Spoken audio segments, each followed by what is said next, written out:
நீங்க ரைட்ஸ் வாங்கிருக்கீங்களா? ரைட்ஸா? என்ன ரைட்ஸ்? ரைட்ஸ்னா உரிமை பத்திரம். அதெல்லாம் வாங்கினதுக்கு அப்புறம் இந்த இடத்துல ஷூட்டிங் வச்சுக்கோங்க.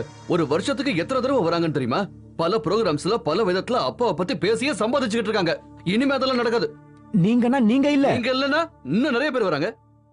சங்கீத சக்கரவர்த்தி, ரொம்ப திறமை இருக்கிற கலைஞன், இதெல்லாம் நிறைய கேட்டாச்சு.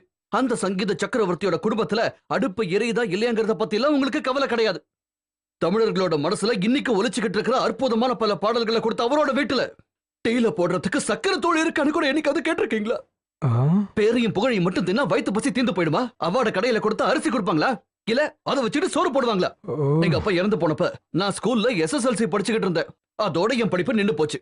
அவரோட ரசிகர்கள் ஊர்க்காரங்க எல்லாம் ஒன்னா சேர்ந்து ஆரவாரமா அவருக்கு செய்ய வேண்டிய இறுதி மரியாதைகளை செஞ்சு முடிச்சிட்டாங்க. அன்னைக்கு வந்தது அவங்க மட்டும் கிடையாது, கடன் கொடுத்தவங்களும் வந்துட்டாங்க. அந்த கடனை அடைக்கிறதுக்கும் குடும்பத்தை காப்பாத்துறதுக்காகவும் அன்னில இருந்து இன்னைக்கு வரைக்கும் ஓடிக்கிட்டு இருக்க. ஒண்ணு மட்டும் ஞாபகம் வச்சுக்கோங்க, என்னோட உடம்புல கடைசி மூச்சு இருக்கிற வரை என் அப்பாவோட திறமைகளையும் அவர் எழுதின பாடல்களையும் நீங்க இப்படி ஜிகினா வேலை பண்ணி வித்து சம்பாதிக்கிறத என்னால அனுமதிக்கவே முடியாதுங்கிற. யோ, இவனை விட அவங்க அம்மா எவ்வளவு பெட்டரியா? இவங்கிட்ட 5-10 கொடுத்து அனுப்பி விட்டுறலாம். 5-10 வாங்கிட்டு எங்க அப்பா பாட்டு எழுதி கொடுத்திருக்காரு. அது அந்த காலம். இப்ப எபிசோட் கணக்கு தான். புரியலையே. புரியுற மாதிரி சொல்றேன். இந்த ப்ரோகிராம்ல எத்தனை எபிசோடு? 2.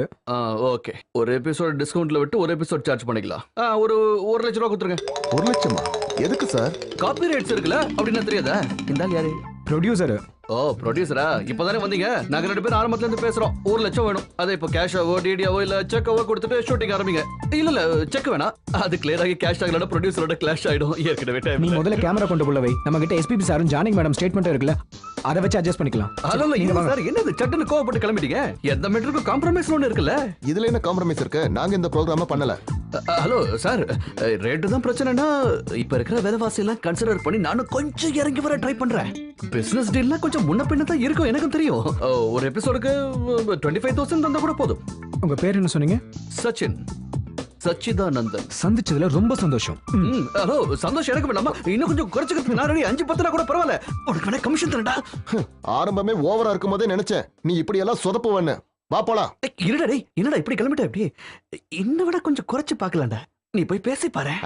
அங்க போனா அடிச்சு துவைச்சு 180 எபிசோட் ஆக்கிடுவான் அந்த ஆளு. அந்த ஆளு மெகா சீரியல் எடுக்கிற டைரக்டர் தெரியும்ல. டேய், உன் நாக்க விட நீளமா மெகா சீரியல் எடுக்கிறதுக்கு இந்த தமிழ்நாட்டிலே ஆளு கிடையாது மாமா. களத்துல இறங்கு. நீ போய் வெற்றியோட திரும்பி வா. நான் உனக்காக இங்க வெயிட் பண்றேன். சரி, எவ்வளவு தூரம் இறங்கலாம்? ஒரு 15,000. அந்த பருப்பெல்லாம் இங்க வேகாது. 5,000 ஓகேவா? அதுவும் வேகாது. 3,000 வேலைக்கே ஆகாது. 2,000 அது கீழே வந்து ஆட்டோ காசு கூட தெரியாதா? நீ போய் பேசு.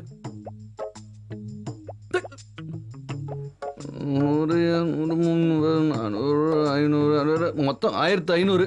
2,000 கூட தேரல. கொஞ்சம் விட்டு கொடுக்காம பேசியிருந்தா 5,000 கூட தேறி இருக்கும்னு நினைக்கிறேன். பேச தெரிஞ்சிருக்கணும். போயும் பார்கன் பண்ண உன்ன அனுப்பணும் பாரு. உனக்கு பதிலா ஒரு கழுதிய பேச அனுப்பியிருந்தா கூட உன்னை விட பெட்டரா பார்கன் பண்ணிட்டு வந்திருக்கும். கழுதை தான் வெளியவே நின்றுச்சே, நான் என்ன பண்றது? ரொம்ப மிரட்டாத என்ன. அப்பாவுக்காக தான் அவங்க இந்த அமௌண்ட்டே கொடுத்தாங்க. அதுவும் சொல்லி தான் கொடுத்தாங்க. இன்னைக்கு அப்பாவை எக்கச்சக்கமா திட்டிட்டேன் இல்லடா. இதெல்லாம் நமக்கு ஒன்றும் புதுசு இல்லையே. ஆனா இந்த வழக்கமா சொல்றத கொஞ்சம் மாத்திக்க என்ன.